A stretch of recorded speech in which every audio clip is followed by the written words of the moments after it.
新手就是特别容易犯平台选错跟关键字选错的问题。就大家关键字会凭感觉选，大家就会觉得选一些自己觉得很瞎趴的关键字。比如说，举例来说好了，像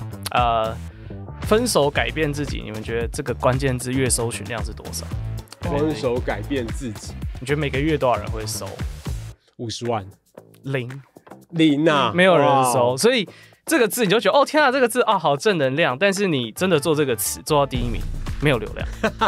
那这就会变很哀伤的故事，就变成你以为你都在做 SEO， 搜寻也看得到你，但没有流量。然后没有转换，因为分手没人想改变自己。没错，大家可能会直接会去搜 like 分手减肥、分手穿搭，或更极端一点整形好了。对，所以建议大家做 SEO 关键字要用 Google Ads 去看看有没有人搜。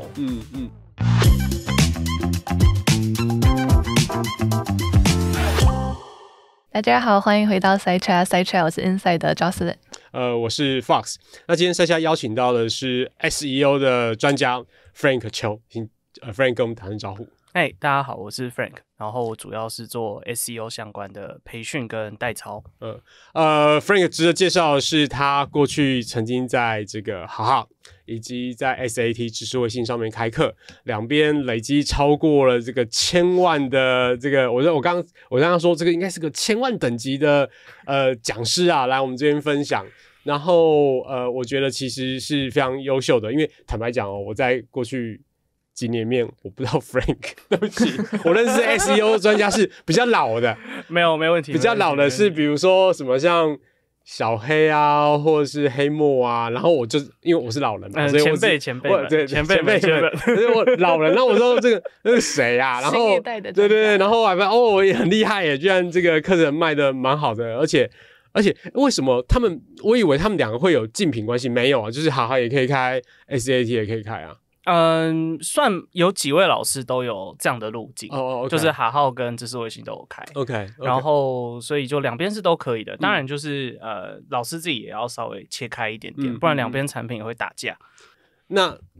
我讲一个很烂的问题，那你觉得如果我现在想要今天听完这个分享，我们聊完天之后，他想要买，你觉得两个对于入门者来讲，你会觉得哪一个先买，或者是都买啊，还是怎么样？我觉得预算许可就直接买知识卫星的哇，因为我都是假设都是零基础的，对，就是因为我觉得进阶课是一种很烂的产品，对，因为你很难控制学生的起点在哪里，对，所以我每一堂课都是零基础教学 ，OK， 那就看这个零基础会走得多远。那知识卫星因为它14小时，没有17小时，17小时就真的超级长的。然后哈号大概6个多小时，所以知识卫星那边教细的很多，也比较新啦，也比较新，因为一个23年开嘛，一个是大概21年开的。SEO 其实是一个古老的学问，以防止大家可能不知道什么是SEO 的缩写的全名是这个搜寻引擎最佳化。哇，最佳化，最佳化，你知道现在很多人在吵说这个台湾价值，台湾价值 ，search engine 这个optimize 这句话呢，最后是优化有人讲翻优化，有人翻最佳化。那可是我这辈子我两个都听过，有些人说优化是中国大陆用语啊，所以大家那边吵架，但我现在就都会混着用了，反正记得就我其实比较喜欢优化，我也觉得是优化。台湾价值减一，但就是我觉得优化也比较顺口，也有那种一直迭代的感觉。对，但有人讲说最佳化，对，但不管，反正大家如果不知道这个搜寻引擎优化是这样，就是说今天呢，我们呢在这个 Google 搜寻引擎里面打进去了一个关键字，不论你找什么，你找肖尚龙好了，然后肖尚龙出来之后，你就会得到一页嘛，那下面就有很多搜寻结果。那根据我小时候的这个理解，就是这个搜寻结果里面95%的人大概都只会点前3个连结。然后呢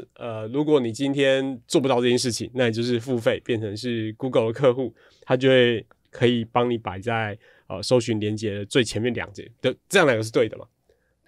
第一页大概大家还是会点到后面的、第一页大概都还是会点的，有机会点到的。对，前3名大概会占可能60%。6成，大概60%，但没有到95%了。真的、没有这么严，没有这么惨。我的印象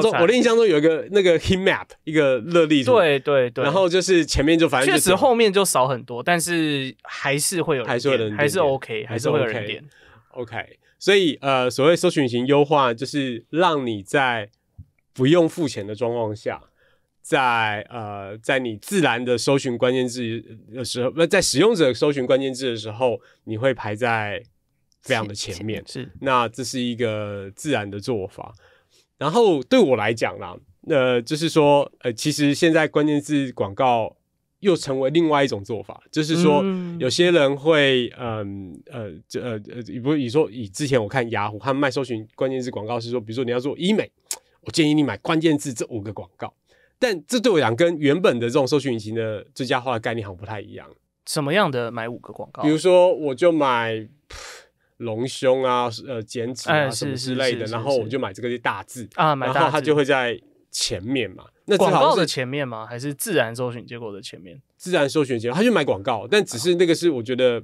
比较像是广告业务的一种卖法啊。Google 的话 ，Google 是没有这件事了。Google 没有这件事情。因为你自己看，就是 Google， 它自己的网站的排名其实也没有到最前面。然后还是蛮吃你有没有真的按照 Google 的这个规则。我会说你要当 Google 的舔狗，你要follow Google 的规则，然后让自己的排名往前。那付钱不在这个讨好的范围内。对，Google 把这件事切开来。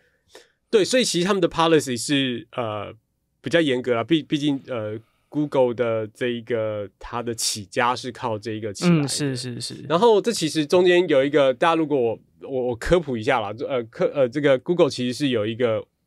手册，我如果讲错或是现在有 update， 你一定就立刻纠正我。所以其实还是有一个就所谓搜寻优化的一个小手册，然后还有理论上还有各种语言版本。然后他会有一些跟你讲说，如果你从来就不知道这件事情，你也没听说过这件事情，请你按照这个小本本这样子做。那小本本这样做，就可以有办法帮你排到最前面去了。所以这是最基础的做法。你有会推荐看这件事情吗？ Google 有官网，然后它也有 YouTube 的频道，所以它也会分享一些具体的做法。当然我觉得就那是一个查核的好地方，但是我觉得新手要直接啃那个的难度确实有，就是它就写的像说明书，但我觉得说明书对于新手来说的时候就会比较吃不进去，对，所以我们市场上才有这些老师可以卖课。所以那你觉得一般人入门这件事情，除了看 Google 官方文件之外，然后可能看你的分享，那最好，那我们讲最基本、最根本的，应该需要知道什么事情啊？最基本的是要知道，就是你应该在哪里做。像有人就会觉得我在 Threads 做就好了，我在 Facebook 做就好了，就是你做的平台很重要。那因为平台选错，你就会完全搞错方向嘛。像有人会觉得我在 IG 很努力 po， 我应该有用，但其实没有用。所以平台我觉得蛮重要的。所以我的经验是，你假设贴了一个东西，它会立刻被 index 到前第1页或者是前3名。SEO 感觉做蛮没有，然后可是你再过一个礼拜之后它就不见了。它有些情况还不错，但是它不是一个稳定。对，它不是一个确定性的地方。对，就是你不太能期待说我今天发一个活动公告在 Threads 上面，然后消费者在 Google 搜寻都找得到。这件事情是不可预测的，但在你自己的官网相对可预测。所以其实一般而言，到现在都还是一样，就是我们不会建议你把一些这种活动型的公告，或者是希望能够让消费者、使用者搜寻到的东西放在社群媒体上面，还是希望能够放在比如说部落格啊、官网啊，或者甚至某种就是像我们现在流行 Ghost 电子报，因为它可以发电子报，又可以变成部落格文章，这样子的载体上面，就复制一份嘛。也没有教大家说不要放在社群，就复制一份，不要那么懒，就全部都放了，都放。所以像我个人自己，就是我贴一个贴文，我根本就是先发在 Ghost 上面 ，Ghost 有点像是你想象它就是个 WordPress 一个部落格，然后它在一开始的时候，它的设定就是会帮你发电子报。那电子报发出去，当然它是你的受众，然后同时间呢，它也有针对于各种社群媒体很好的优化。如果你把这个电子报部落格里面的内容贴到了什么 Facebook 啊，这个推特上面去，它的那个卡片是做的蛮好的，所以这个是一系列的综合，我想。那还有其他的吗？再来就是选关键字，这非常的基本，但就新手就是特别容易犯平台选错跟关键字选错的问题。就大家关键字会凭感觉选，大家就会觉得选一些自己觉得很瞎趴的关键字，但那关键字就没有人搜寻。比如说，举例来说好了，像分手改变自己，你们觉得这个关键字月搜寻量是多少？就 exactly 分手改变自己。因为我失恋了，所以我分手要改变自己。对，这个分手改变自己。你觉得每个月多少人会搜？50万，零啊，没有人搜。所以这个字你就觉得天啊，这个字好正能量。但是你真的做这个词做到第一名，没有流量，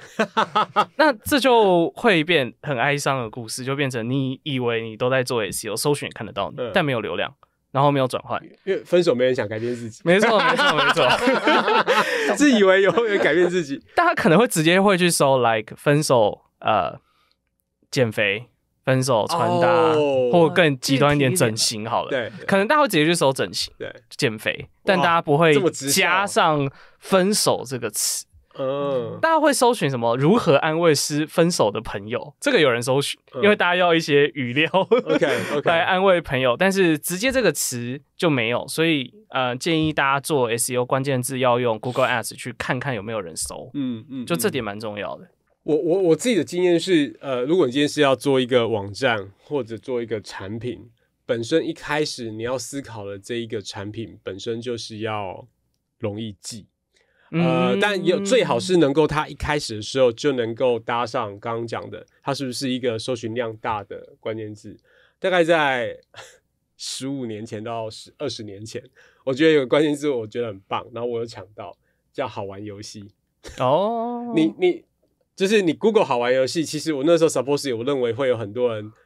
找好玩游戏，然后就 Google 进去，就会里面有一堆 Flash Game， 然后玩 Flash Game 大家就会赚这个Google 广告的钱，然后就反正就分论那个，然后我自己做了一个很小的网站，然后我网址叫做我忘记域名的最后面是什么，但是我买网址叫 googame.com 或 .tw 之类的，很久很久以前。然后所以我对于这件事情就是根深蒂固的，就是如果你come out出一个好的名字，它有可能是一个搜寻的热门关键字。那对于你的网站的自然的流量是很不错的。那你怎么看？那我怎么知道？我怎么会知道说哪些是热门关键字，哪些不是？哪些不是我想象中的？哪些才是真的？OK， 我想先回应那个取名这件事情。取名真的很重要，就是 like 很多的餐厅取名就取得不好，就是像很多的意式餐厅、法式餐厅，就你吃完觉得很好吃，但是你要跟朋友传播说，那一间什么 F 开头的餐厅，你根本念不出来。就是很多法文或意大利文对台湾来说非常难念，会有一些那种很装逼的英文，对，那种就大家搜寻上的难度很高。我觉得搜寻是检测你名字取得好不好的一个标准，因为搜寻它能搜寻代表一它记得住，二它打得出来，你没有选一些冷僻字，所以大家打得出来。所以我觉得大家可以用好不好搜寻来检测你这个产品名或品牌名取得好不好。然后再来回到怎么检测，就是每个人都可以申请，就 Google Ads， 你就搜寻 Google Ads， 就 Google 的广告，然后你就去申請它，然后你查 Google Ads 申请，大概前3名会有的部落格会有一个教学，会有一个教学，因为太多朋友碰到这卡关了。对，你申请完之后，里面有一个叫关键字规划工具，然后你就把所有的关键字丢到里面一个叫做预测搜寻量的栏位，然后他就会告诉你说，这个大概每个月免费版他会告诉你可能0到100、100到1000或1000到10000，就是区间很模糊，但是如果没有人搜寻，他就跟你说0，没有人搜寻他就跟你说0，你可以靠0来排除掉大量的垃圾字词。这其实是一个很棒的扫盲的方式啦，因为你原本以为这个东西很多人收，然后其实是没有的。那但你看有数字嘛，这个所有东西都要从数字来验证，那这时候不用吵架，我们就来比关键。实际上如果其实另外一个应用是这个产品热不热门，有些人会拿这个来当做创业的一个主题，就看是不是利基市场存不存在。对对对，所以创业主题也是说到底这个东西有没有很多人想要买，比如说什么气泡水跟矿泉水，还是这个什么运动饮料之类的，看就直接比比看，就吃进去就比比看。这是一个很烂的，刚我是一个很烂的比喻啦，但是那你 OK 啊？像你要选哪一个赛道，或者你觉得哪一个有机会，它存不存在？这很便宜的数据，对，所以你就知道人们的意图啦。对，那刚 Frank 刚刚提了一个，就是说你的店名啊，不能太冷僻，因为不好搜寻嘛。那第二种是它是一种。这是有意图的，就是我知道有个东西好像叫这个名字，我要搜寻它，知道它更多资讯，这是一种。一种是我不知道这个东西，我不知道哪里有提供这个服务。比如说，我想要知道信义区的健身房有哪些，我就打信义区健身房，我不知道有什么，我不知道名字。那这个时候你也要做类似的，而不是只有针对你的名字，而是这是针对你的意图，这也是一种嘛，对吧？是，就这种通常叫品类词，像什么红酒推荐啊、手机推荐啊，这种词就是所有品牌都最想要的词。OK， 那它竞争强度也是最大的。对，但这个其实也变成了一个产业了啦。就是如果大家打现在各式各样的推荐组合字，加上了什么 PTT 啊，或者是 Dcard 或者是什么之类，大家会至少找到五个网站以上。都在做类似的，就专门做这样的联盟行销。然后比如说金融的，你会看到袋鼠金融，对，或者什么卡优。如果你今天看到旅游的，你会看到不只是一般的有这些推荐网站，你还会看到 Klook 啊、KKday 啊，各式各样的网站都做。所以 SEO 这个战场其实严格来讲真的是非常的激烈啊。对，蛮内卷的，超内卷。以前啊，我们依赖 Facebook， 依赖搜寻广告，其实搜寻引擎优化没有那么的明显。就我举一个以爱料理来讲好了，爱料理是一个充满食谱的网站，所以你可以想象到，我要找宫保鸡丁，我要找什么排骨，我要找什么各式各样的，理论上我们家一定会在前3名。对，这是一个超强，这是一个 must， 不是一个有选项。如果找到别人，我们真的是不太用混了。但是因为之前还有别的啊，比如说匹克邦他们其实在SEO 这边都做得非常的好，所以他们的字都会在前面，他们有一些特殊的设定，造成他们都会在前面。那当然还有一些个人的部落客啊，或者是刚刚讲脸书文章，但是以前搜寻引擎来的流量大概只占整个 i 的流量，我认为不到3成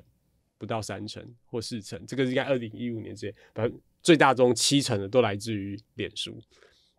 然后到了2015、2016之后 ，Facebook 改了政策，那结果现在脸书的流量只占我们流量的可能不到20%，所以搜寻引擎流量变得是一个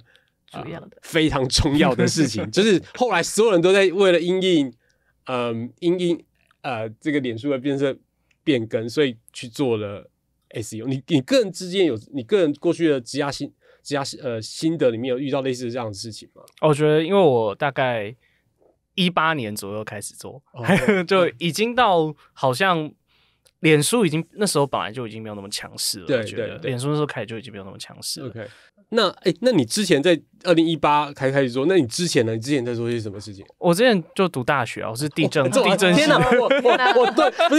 对于我18年感觉是一件不久之前的事情，但是我错了。18年是已经是一个出社会出了 N 年的人的起始点。那你毕业第一份工作在做什么？就是做 SEO。我第一份就是在媒体代理商做 SEO。然后就做到现在这样。那你怎么知道 SEO 这件事情，然后决定开始做这件事情？我其实不知道，因为一开始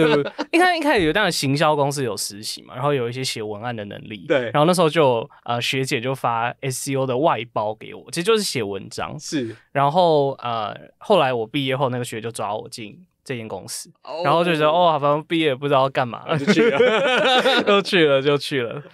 然后就发现好像做的还行，这样做的还行。这需求你真的很难想象，因为对我来讲 SEO 这件事情可能已经10几20年了，然后居然还是一直有各式各样的人涌入这个产业，原因是因为它就是一个，如果你稍微了解一下这东西的话，它就是一个行销的基本武器啊。对，而且又便宜，又便宜，然后规则明确啦。我觉得它真的是几乎所有行销工具里面规则接近最明确的一个模式吧。OK， 那我知道你之前是在代理商，对，然后就开始在做 SEO 这件事情。那你觉得里面比如说在这样子的代理商跟你现在出来做，我觉得你觉得两者有比较大的差异吗？还是实际上只是客户的不一样而已？当然客户差异蛮大的，就之前在 4A 嘛，所以客户都是那种很大的客户，然后很爱开会，很爱 report 等等的。那当然现在就服务的就偏台商或一些中小企业居多。那这些客户就是大家就对只做事的要求就多一点，因为有些外商其实他有时候只是需要一些可以交作业的东西，但是中小企业他们就真的要活下来，他们对于成效的要求就会比较高。OK， 哇，这是两者不一样的。就是说我们讲报告好了，因为 SEO 是一个非常长期的东西，就是它不是说我今天写了文章，你隔了1个礼拜之后，我就可以有效率的命中你起来。但这样是大多数的状况下，这个报告是不是都会蛮无聊的？我觉得蛮无聊的，我觉得蛮无聊。但有人爱看啊，这没有办法。有人爱看，每个礼拜我要看，我有没有从第10名变成第9名这样子？当然，可能频率不见得会到周报， okay. 有一些会周报啊，但通常月报。但对，周报月报听起来合理多。对，月报合理多。当然，就有时候大家就喜欢看一些网站有什么技术问题啊，然后怎么样，但那些东西可能对成效都没有什么帮助，但就会有一种你很认真在做事的感觉。确实需要有这个认真在做报告，有认真在做事的感觉，大家一起都有事做。OK。那另外一个就是做事，因为你刚刚讲台商或者是他们对于业绩的 driven 比较大，所以现在很直接，就是我除了我的关键字要被排到前面去了，然后我还能够要进来，然后还要转换啊，他们会有这个期待。当然就是SEO 能做到的节点有限。对，但就会尽量去满足他们这个需求，但是也没办法，这没办法保证啊，保证太难了。通常就是靠选字啊，或你改 call to action 之类的方法来强化这件事情。对，因为我总觉得它虽然意图很明，我们一直在讲搜寻引擎是一个意图很明显的东西，因为我已经打关键字了嘛，代表我对这件事情的意图很强烈，然后进去，但进去之后，我是不是直接买单？有时候你就想想我自己的行为也是，就是我不会买一个东西之后，我只看了一个网站，除非我真的很了解这个东西了，我就直接买了。你会多翻看一下。你通常会怎么做？你搜寻你怎么做？假如说，对啊，要买东西的话，第一个就是可能搜 PTT 搜 Dcard， 然后再搜 PTT 先搜 Dcard， 看一下真实的评价，然后可能再你相信 PTT 跟 Dcard 是真实的？不太相信，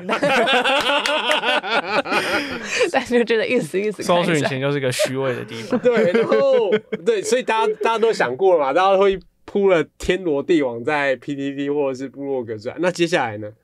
接下来，对啊，可能看个3-4个网站，比一下价，对。OK， 然後再決定去某個電商網站買。對。我想一般消費者蠻常見的路徑，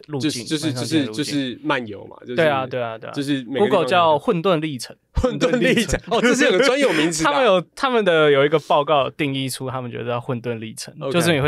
你會在發現跟評估之間一直反覆橫跳。對，所以一般而言能夠做的就是以電商來講啊，就是說他會在各個地方想辦法捕獲這個使用者。就是說你不管你去查了價格，你去幹嘛，然後最後追蹤回來是因為歸因我打了這個廣告，不斷提醒你，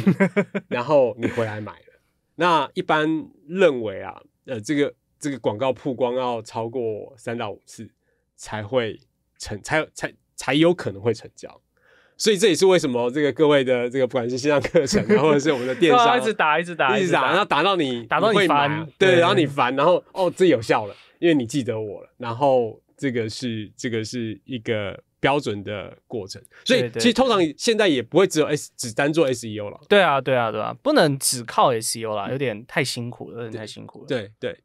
但坦白講，我覺得現在其實還是很多人沒有我前阵子去某个地方，然后我跟那老板聊聊天，然后我看了一下他的网页，他很自豪的说我们写了很多文章之类，我说这个应该是 Google 不到的吧，因为我光看那个页面啊就是搜寻不到的。然后我看完之后呢，我就说我认识一个专家啦，你要不要联络一下？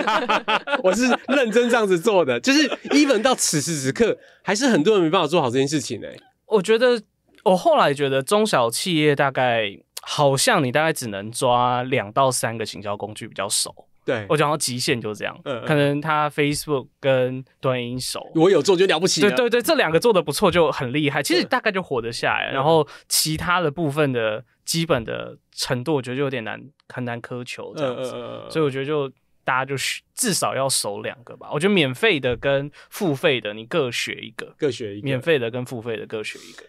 对啊，比如说那假设我很头痛，我是牙医好了，我挑这样一个男的，应该满地都是牙医。对，牙医超内卷的，卷到爆。那牙医这么卷的，你通常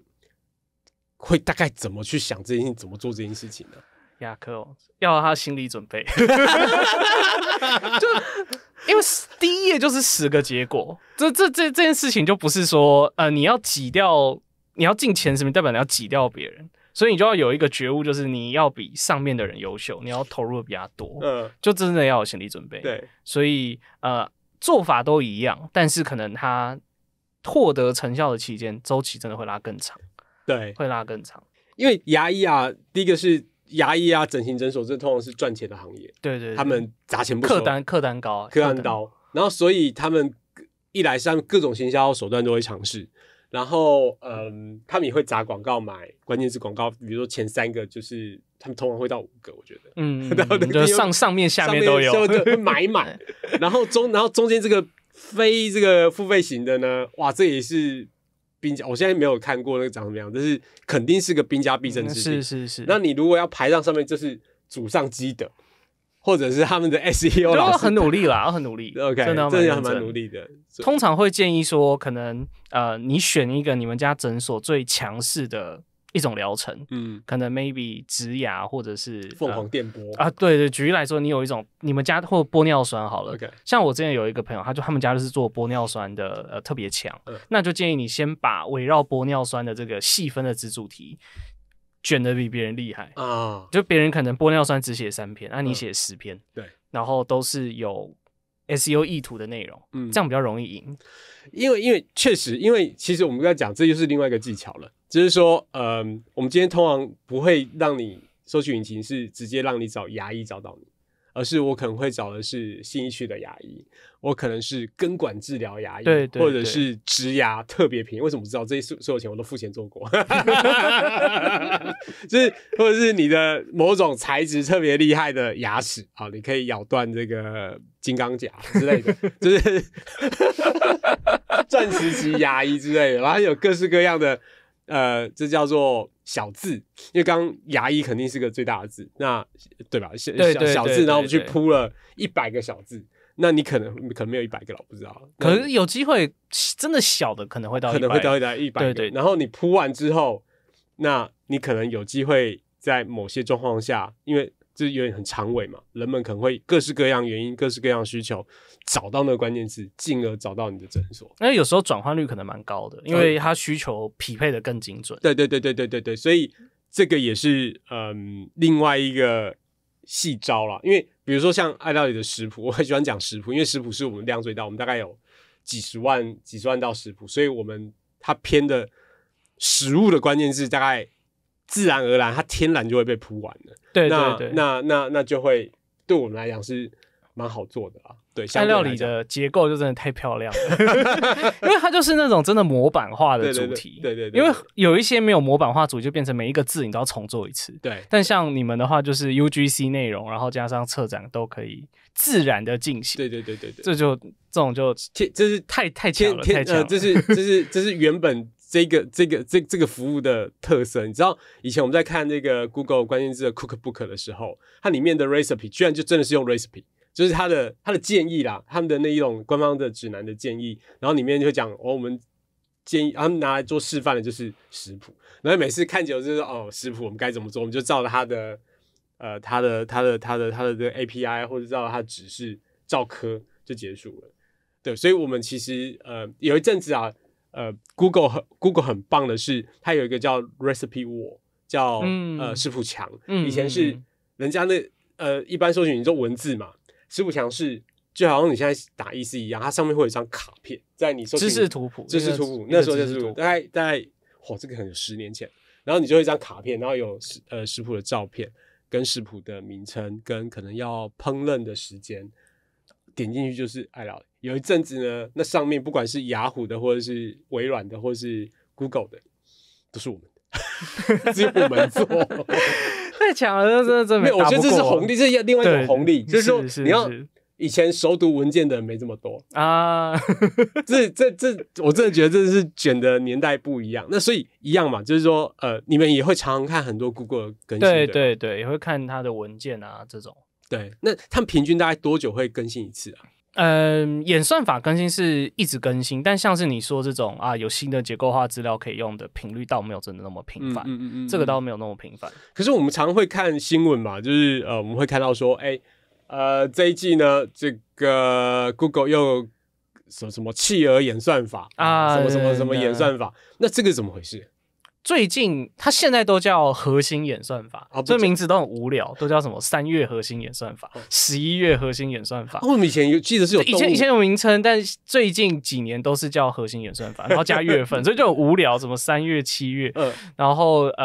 最近比较大可能有一个叫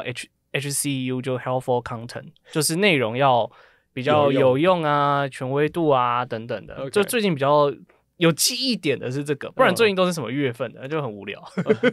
对，所以这平均大概是1个月一次，还是1季一次，还是？可能大概2个月，但平均大概可能2个月一次，2个月会有一次比较大的。那当然 ，Google 都说他们随时都在做演算法小小的更新，只是没跟你们说。对，大概是这样。那你每次遇到更新的时候不会很挫吗？我还好，你还好，就是变化主要会看你到底网站流量有没有剧烈波动。如果没有剧烈波动，那就跟你没什么关系。我记得为什么我会记得这些事情，因为爱料理我们遇到这些更新超多次的，然后那时候以前都还有命名原则，然后你看了一下它之后，那你可能上个月流量还很好我们几千万流量，然后呢它更新之后啪没了，砍半我们什么事情都没有做，我们就好好就是在那里，然后你也没有觉得我们有什么特别，我们也不需要做违规，我们本来量级或什么都是自然的。那我觉得最难的就是你要跟董事会交代，就跟你跟那个客户交代一样。然后我就看那数字，我想说我就要报告董事会，然后我就真的流量是 Google 来了，我们也知道 Google 来的，然后掉了一半。那这时候你就只能跟董事们讲说，这个各位董事，因为 Google 演算法更改的关系，他们也会开始问你说，那该怎么办？然后就问100个相关问题，然后你能说但你就最后你就觉得是个玄学对不起，我同意，有时候要记那个多拜拜。那你学完之后呢？但因为前面2次他们会比较紧张，或比较焦虑或干嘛，后来就习惯。过了几次之后，他们就习惯，就反正这就变优质客户，开始习惯。不是，因为我们真的也尽力了，是，就是说我们能够问的，我们那时候也会问专家嘛，比如说那就帮我们看一下，那有什么大家可以调的，比如说外部连接怎么样，然后各式各样合法的东西怎么培养这些东西，然后怎么让网站的什么各式各样的。我们都施法做过了，但这个有些小技巧啦，就还是很多有的没小技巧你可以用什么网站来检测你的这个健康度我们健康度可能只有7分那我们想办法，我们这一季的努力就让它变成9分我们能够做的就是让这些体质变好，我直接这样是。你还有什么话？你还有什么话术？我们就会说波动嘛，网站的体质，然后内容的更新这最常见就是，因为这几个就是它存在，但是它又很模糊，对，然后让大家有事做，因为有时候真的就是过一阵子就回来了，所以你要让大家先知道我们现在有一些事可以做，让大家可以熬过这段期间。因为它就是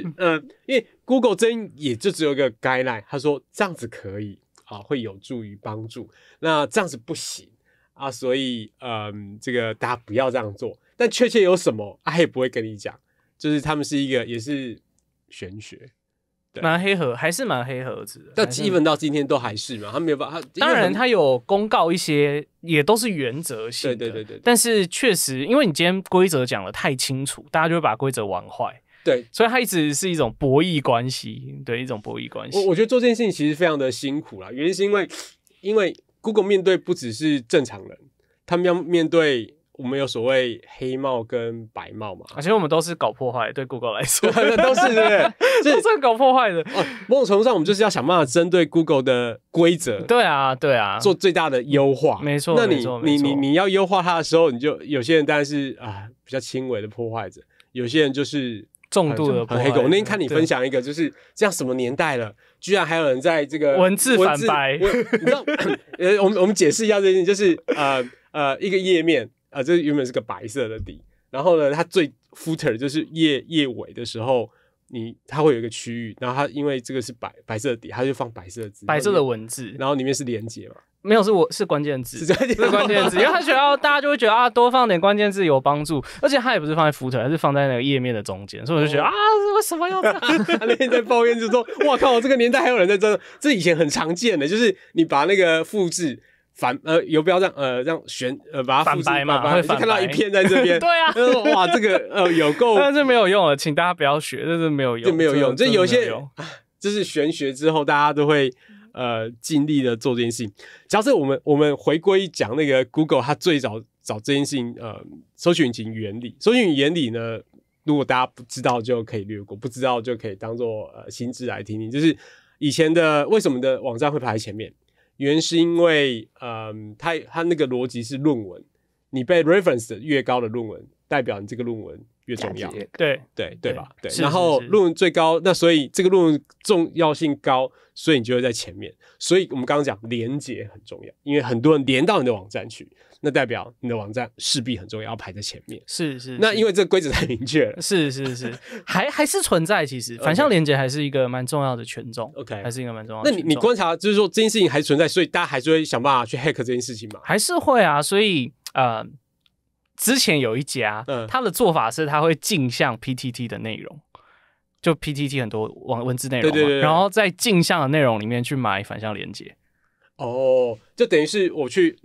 你复制别人的内容，复制了 PTT 一份，然后在 PTT 的内容加连结，但原文是没有加连结的，这就黑的，这就母汤啦，母汤。但因为这其实很容易，如果被发现了，因为你可能因为就我们刚刚讲，因为你被越指向的越多，所以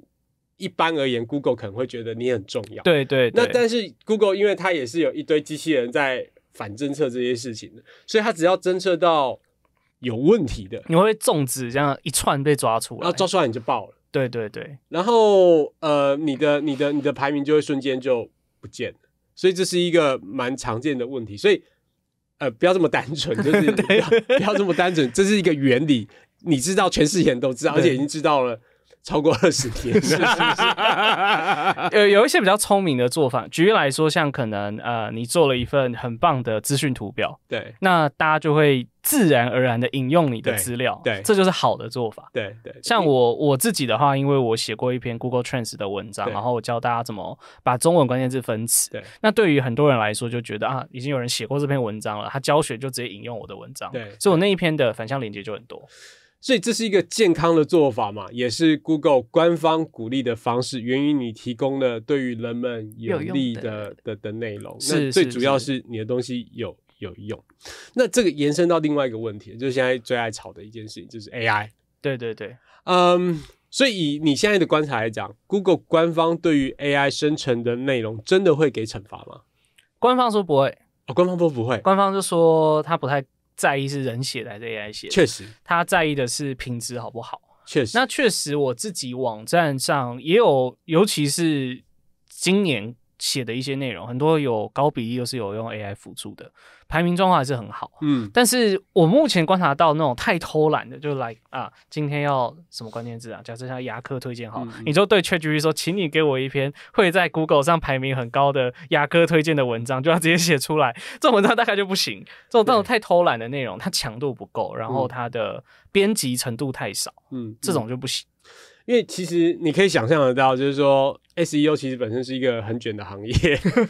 那当然我刚才有好人有坏人，那当然有人就是太好了，我立刻都在产这个内容农场，产个1000页。现在多很多，现在 AI 内容很多很多很多。对，所以你说我牙医推荐，我什么都可以推荐，我这个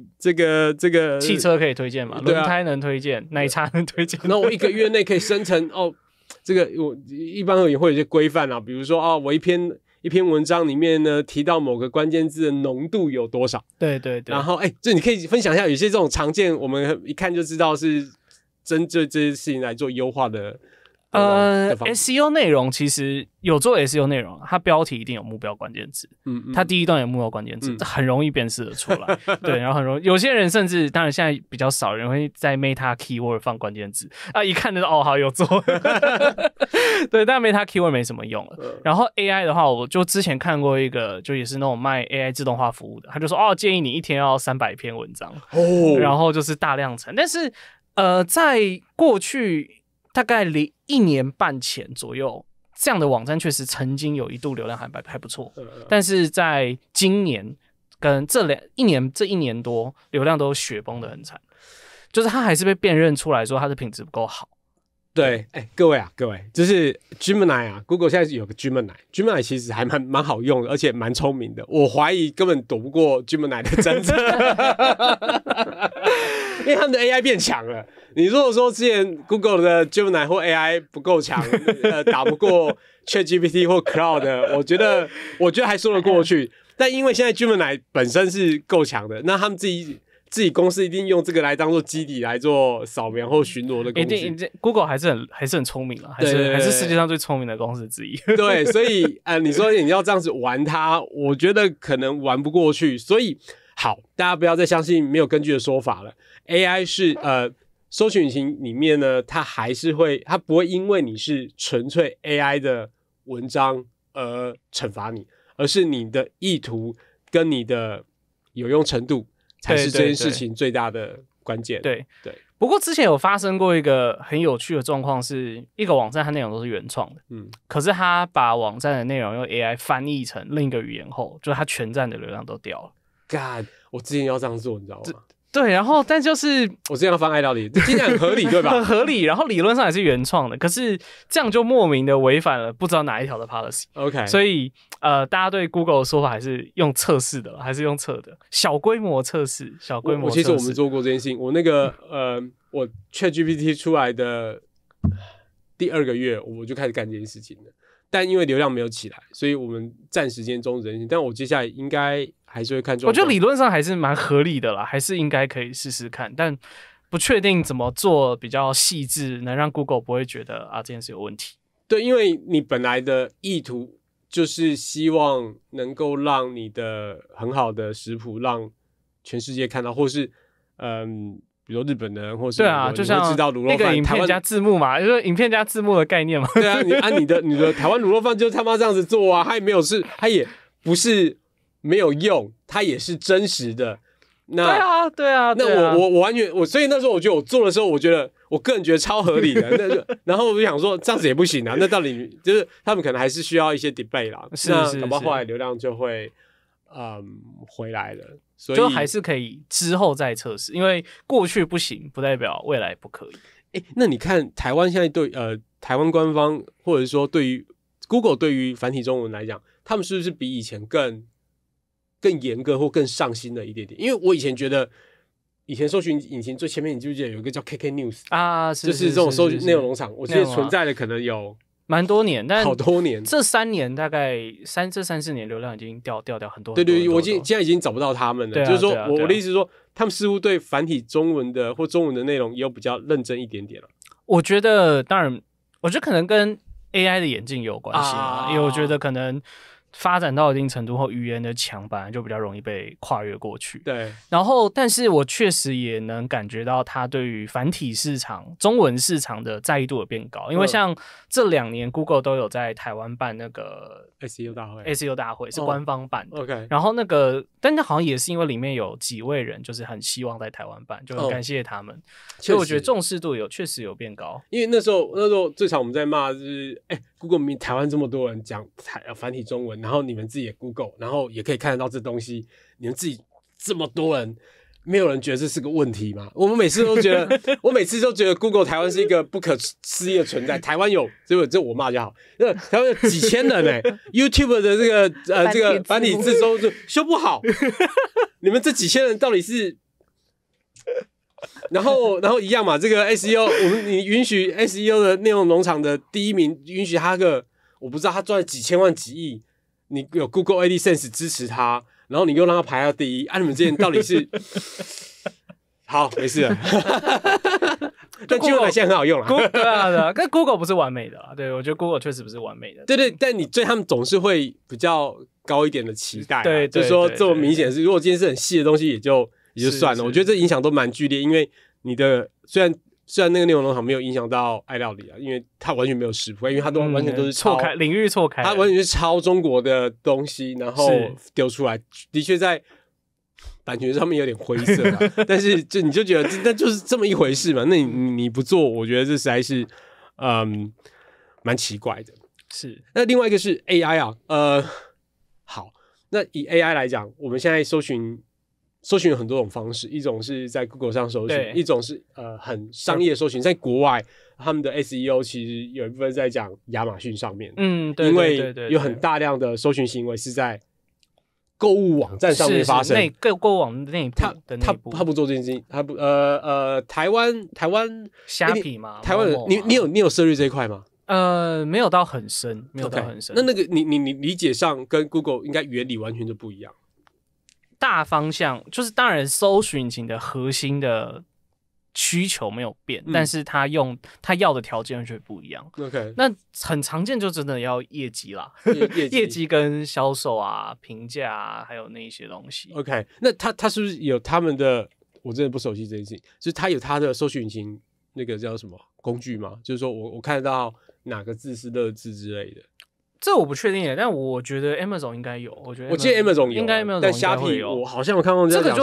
个就真的看他们公司内部愿不愿意释出提供这个工具。对啊，因为像你说 Facebook 或Facebook IG Threads 的 tag 的搜寻次数，其实我们也不知道啊，他没给，对，也没给。这个就真的只能看公司愿不愿意给。但有的时候大家可以用 Google 资料来推敲啊，因为人毕竟还是那个人，他不会到一个平台他就完全把那个搜寻的行为完全变掉，所以可以从 Google 资料去类推这件事情。OK， 那一般的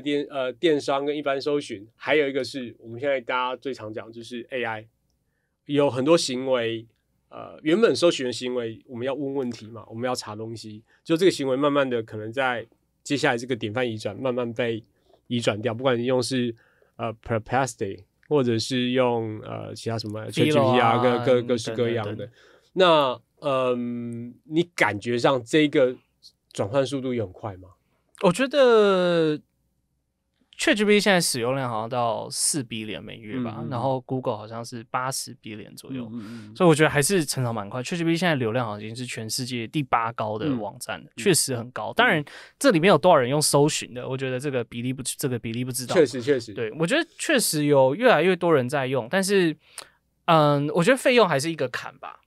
就毕竟免费版，它也不是真的说让你愿意免费让你无限的搜寻。对，我觉得目前的坎可能还是在这个费用上。OK， 那因为有些人会提说，因为我在 ChatGPT 上面，我也可能说请你推荐我台北5个好的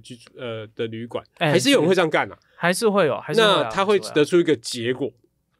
那这个结果呢，它也还是会有连接导引到那一个旅馆原网站嘛，原网站。那有人说这个又是另外一个叫什么 SAL 之类，我乱讲了。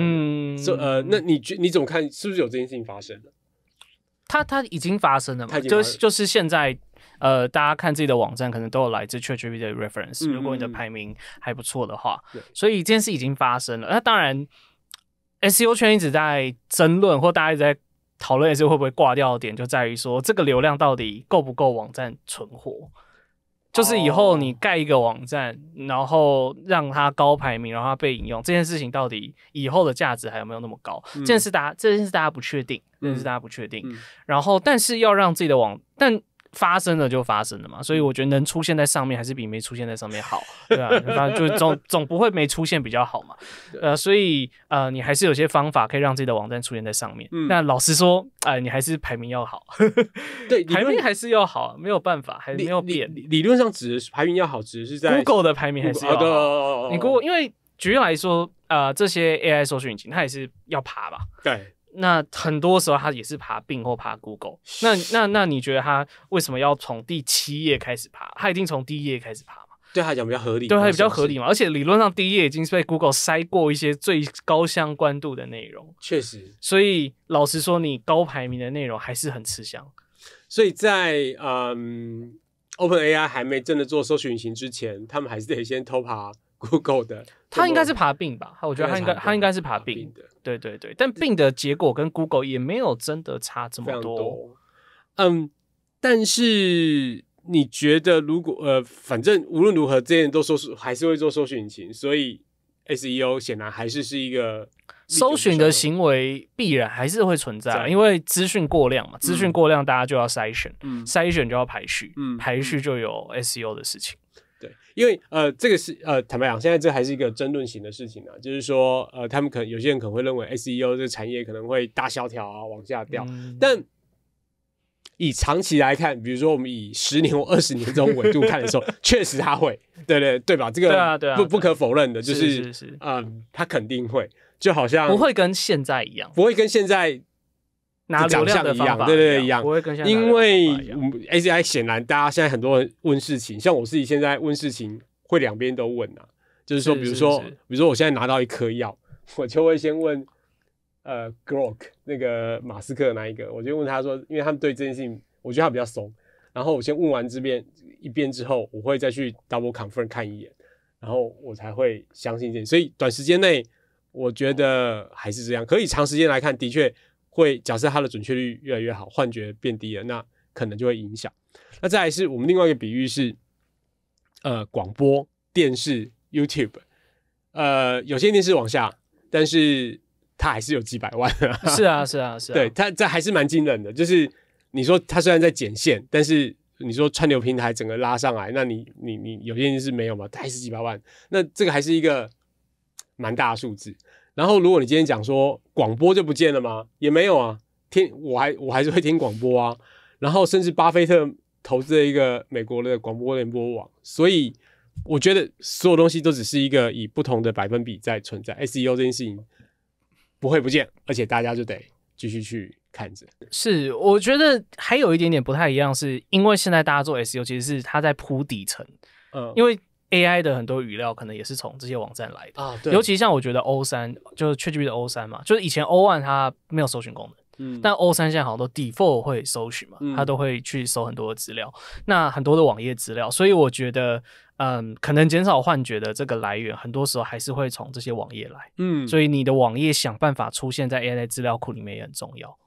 就是电视跟 YouTube 它有点隔离的关系，但是这边比较像是下层跟上层的关系，依存性在，对，还有依存性在，所以主要还是你不做 SEO 也可以，但你要想，那你有什么方法可以搞免费的流量？但搞免费的流量确实还是蛮辛苦的 ，SEO 还是一个目前我觉得这3年它还是一个蛮确定性蛮高的一个方法。短时间内它不会崩盘就是说它不会是一个什么雪崩性忽然间就没有的事情，就是我们对于科技的理解都是要一阵子，然后做这个典范移转，然后它就不会瞬间消失。对啊，就像大家还是会用 Facebook 嘛。对，我靠，还是什么都用啊，还是会用 Facebook。对，那所以这件事情就是它又变，我觉得可能某种程度上它又变得更破碎，而且是不可分离的。好，我们最后讲个人，你个人其实是从我们刚刚讲代理商变现在什么数位游牧吗？没有，就是个人工作者，就一人公司，对，你觉得这中心中最大的转折是什么？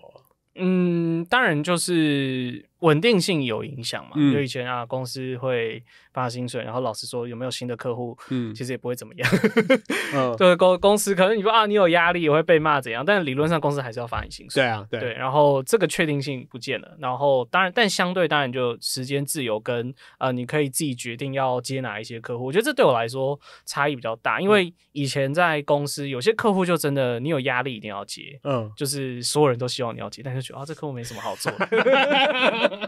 就他就是工作，对，但你就是要做，然后但你而且还是要扛他的责任，因为就你收钱嘛，你还是有责任在。但现在我就比较能挑我觉得你真的可以做你算了，你就做点比较有意思的。对，你就觉得比较能选。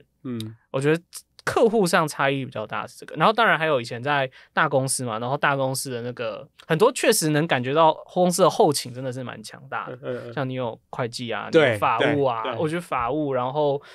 公司才能采买一些很多昂贵的酷东西这种东西，这个就真的是小公司做不到的，小公司做不到。有一些SEO 工具是很贵的，对，当然还是有买啦，但就买了这个以后就剩的钱就不多，对啊，但公司就能买很多。像有些公司它可能连 Office 都没有，我去过这些公司，它连 Office 都没有，哇，就觉得天哪，感谢前公司有 Office。确实，因为想说，居然有人这年代了还可以不买 Photoshop 跟这个 Microsoft 的，我说就是创业维艰嘛，创业维艰是。你在曾经你的文章有没有提到多巴胺职业？讲的是这个热情不一定能够转换成稳定的职涯，那你怎么？你经过这一些，你怎么跟大家分享你这个经验呢？我那个文章就只是表达欲望深，就只是很想凑说有一些我觉得就人这个时代，大家真的会，我觉得大家都过得比较辛苦，所以大家就会想做一些开心的事情。对，然后大家有时候，但这些开心的事情有时候真的没有办法变工作。有些事情就是像不是每个人都能变成瑜伽老师过活。我觉得他是有一定比例的人才可以。然后诚实说，我觉得 SEO 或行销工作也有这个比例在，它就是一种做起来有成就感、有回馈感，然后门槛又没有很高的工作。但我只是觉得，大家做这种工作还是要想想看，你要活下来的条件是什么，你有没有达到这个条件？对，就像我觉得，就像 Fox 之前推荐我看《师傅》那本书，我现在也在看，它里面也有提到一个概念是，不要设想的是你觉得能做到什么，要去想你实际能做到什么。对，我觉得多巴胺职业就只是在提醒大家这件事情。我跟 Frank 认识是因为我在过年前开始做1对1咨询，他来找我聊天，我说然后我说原来现在有这么多人在做 SEO， 我就觉得很抱歉。然后当然这就是一个分享啦。OK， 那你工作之余通常怎么做一些你做什么运动吗？什么之类的？运动可能就是骑飞轮，然后就在家里骑飞轮，就在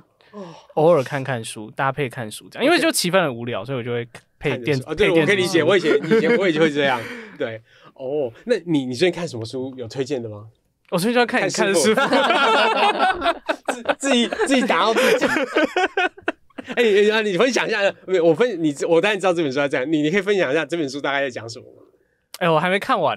但是你看到现在，他可能一开始的时候在讲什么？我觉得他确实在提醒你做生意最底层的心理准备，跟你要做，我觉得就是你要做哪些准备，跟你要怎么正确理解这件事情，一直在戳梦幻泡泡跟那种人的直觉跟第一直觉，然后直觉可能是错的。我觉得目前我看到大概1/3的主要的感觉是这个。因为其实实际上我过去创业10几年，我看了蛮多类似的书。我快速讲，就是有2种，一种是要你快速成长，很痛苦的。比如说有一本书叫《创业维艰》，他就反正有个创业者，然后他公司一直要爆炸，他最后解决爆炸的方式是直接把公司弄上市，然后就有钱就解决一切。这是一种极其痛苦，哐整个叙述，我觉得哇，这整个公司有够痛苦，把整个公司拖上去。然后第二种就是像师傅这一类型，他就是跟你讲，我们是在做一个 business， 然后这是一个赚钱的生意，然后你就怎么做。然后刚上市那个是不赚钱的，它不赚钱把它弄到上市，然后赚钱就是维持小小的，然后你有一些基本的原理要理解，然后而且把这事情做好了，它自然就会赚钱，而且是我们讲赚钱并不是。我觉得他赚钱，虽然他讲说很小声音，但实际上我觉得那都是一个对一般人都是一个蛮多的很大的财富了，都是一个蛮好的，以个人来讲都是一个很好的财富了。所以我觉得每条路都对，没有一个一定对，只是我们有时候新闻媒体会放大某一种方式，所以我们不能，而且那是有些东西以个人就可以做，你不需要是一个巨大的这个企业复合体才能够做，对，这是一个东西。那你最近有看什么电影吗？最近前阵看那个秘密会议哇，好赶上时事哦。那时候还没有，是不？这件事在教宗跟谁啊？就是选教宗的过程，他是选教宗秘密会议，就是要选教宗，就是现在要发生的事情。所以一般而言就是教宗要过世了，然后他们可能就会要投票，然后就会就一个投票开会的故事，然后就是把全世界的这个可能的候选人或者是叫什么。祭司红衣主教，红衣主教就是大佬们都就把投票，他们各地区的这个分区的管理人员，我们不知道官衔了，但我的意思就是说各地的负责人叫来，然后这 country manager 叫来，对，然后说大家选一下，看下一任这个谁当董事长，没错 ，OK， 非常的实事。为什么会觉得有趣？听起来不会很无聊吗？首先画面很漂亮，画面很漂亮很有艺术感。然后那个，因为他们很多宗教性，还有那种颜色对比很漂亮。OK。然后那时候也是有朋友推荐嘛，朋友就觉得蛮有趣的，然后我就去看，然后就也还蛮好看的，蛮好看的。有趣的内容是他们会吵架，对，会吵架，也会要派系嘛，要分票嘛，就说要投我，要投谁，然后大家开始那个抓说你这个人有黑料，不能投你，蛮抓嘛，就大家就说这一天就吃完了1年的瓜，就开2天会吃完1年的瓜，因为他们会有直接影射，还是说直接人名对照是谁吗？有一些里面有一些场合，就是可能在公共场合说这个人怎样，就当面就是指控这样子。但跟现实生活的人是1对1 mapping 吗？没有，他不是，还是一个应该也是虚构的，半虚构，应该是虚构的。这让我想到那个纸牌屋。对，就很像那个宗教版，就像那个立法院有没有？然后他们就是我们要过一个法案，这个家伙不行，要算票，然后这可以这样然后这个我们换个体育场给他他就变我们这边的人，然后我就想说类似的概念 ，OK， 那听起来我理解这个过程，好，有机会来看。我想说这个，因为他们还有一些跟教宗有关，还有些是很心灵的。没有，倒没有，这个没有对，因为其他部有些是比较先心理，就是教宗跟什么没有什么，我也不是那方面的宗教的，但我看起来是没有什么负担。里面有一些句子蛮有趣，这应该不算暴雷。它里面有一个句子叫做我们都觉得信仰是要你很虔诚嘛，对，就是毫无的质疑，对。但它里面强调的一个概念就是怀疑才会让信仰有力量，更坚定。就是因为怀疑，你才会去反思这件事，反思这件事才会有力量。我觉得它会贯穿整部剧，然后它最后也会呼应到它很特殊的结尾。OK， 太好了。对，最后一个问题是，你现在怎么理财？理财我就是不是什么理财高手，我就时间跟精力就放在自己的小生意上面，然后闲钱就丢大盘，是指数型吗？对，美股台股丢指数这样。OK， 对不起，这才是最后真正的一题。我们后来多加了一题，就是那你现在怎么用 AI？ 你最常用 AI 做的一件事情是什么？我现在就我是 ChatGPT Pro 的使用者嘛，所以就所有问题基本上都会问他，然后查资料当然我有额外再买像 Philo 这样的 AI 搜寻引擎，然后去做一些查一些精确的资料比较好用，但不然写文案啊，然后或者是有一个用途我觉得很有趣，就是大家有时候追剧对不对？你忘记前面的剧情，我会跟他说，请你就是在我现在看到第几集，请你查之前的剧情，然后不能爆雷，跟我解说一下之前发生什么事情。这个好用，我觉得我必须承认这个。蛮好用的，原因是因为我前阵子最后生还者的最新一季你忘记前面的剧情，然后呢，我被邀请去写最新一季的第1集嘛，那当然想当然尔，因为时间很紧迫，我也不可能就是重新再把第一季看过一遍。那你稍微看一下他的前面的 trailer， 哦，大概有一个印象都怎么样。我也是靠 AI 去补完，就是啊，为什么这个是这样？我真的有些细节就是忘了，但是看看哦，最后是这个样子。那的确这是个，这真的很好用，因为你直接在网络查，这很容易被爆雷，就很容易标题。对，你刚才讲说不要爆无雷，不要 spoiler， 就是不要爆雷，他可以做得很好，他真的做得好，他很像我最近在玩《瘟疫传说2》，然后因为很久，然后我就说啊，请帮我复习，然后我就说，为什么这个角色一直要跟着他？为什么他不自己走？然后他就给我一些理由，说为什么这个男配角要一直跟着主角？说你解释的蛮好的，而且很多这种互动式的感觉是，我觉得完全不一样，完全不一样。我觉得这确实就是原本的搜寻引擎给不到的体验，做不到这件事情，太难了。对我们讲这个，我最后我再分享一个，就是我不是在写程式嘛，然后它因为 Xcode 有很多设定，就是开发 iOS 的一个工具，然后还有很多设定，然后我原本找到的是一个别人的部落格，然后就看了他当时那第一个是他那个截图可能是3年前或5年前，所以一来是你截图要是我是最新的对不上，不大可能，对，然后再来是因为你看到第3条之后你就累了，因为有20条。然后你就觉得累，那就决定叫 ChatGPT， 我应该是用 Gemini 之类，我就请反正某个 AI， 然后请他跟我讲，他就会跟你讲说，你现在在这一步，那下一步你要做什么？他会真的是手把手，他会把它转化，对，他会转化变一步一步的。然后如果你真的找不到，他会更精确的跟你讲出按哪一个，再按哪一个，再哪一个，你应该就会看到他了。是。然后就想就是跟你看着部落格那个。感觉真的是灵动性跟那种有机的感觉完全不一样。对，就是我没想到我们居然可以活到这个年代了。对，好，今天感谢 Frank， 谢谢大家。